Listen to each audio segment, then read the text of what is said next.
All right, so today we're going to look at notes for 9-1 for Math 7 on some 3D figures and cross sections.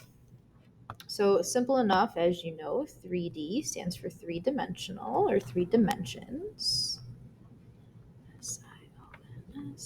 And those three dimensions are the length and width, right? That right there giving you your 2D shapes like area, length times width.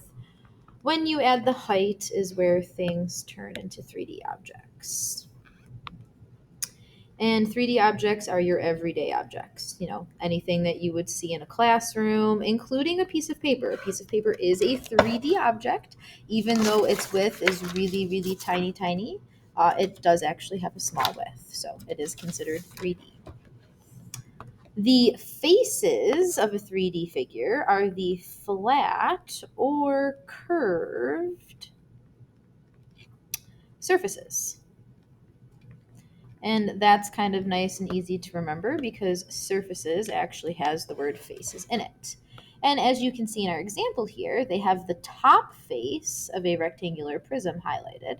But you can see that each rectangular prism will have a total of 6 faces, one for each of those sides. There's 3, 4, 5, and then the bottom would be the 6th. The edges, looking at my diagram here, this red line, the edges are where two faces meet. Where two faces meet. So you can kind of see here that this side face is meeting with the top face and forming that edge. The vertexes are just the corners, or aka your points.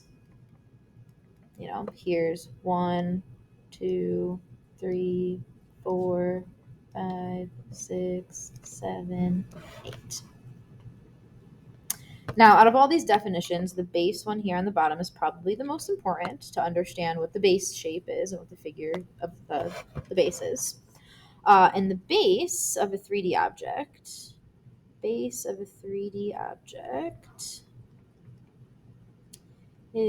what it sits on, aka what it sits flat on, like the bottom of it.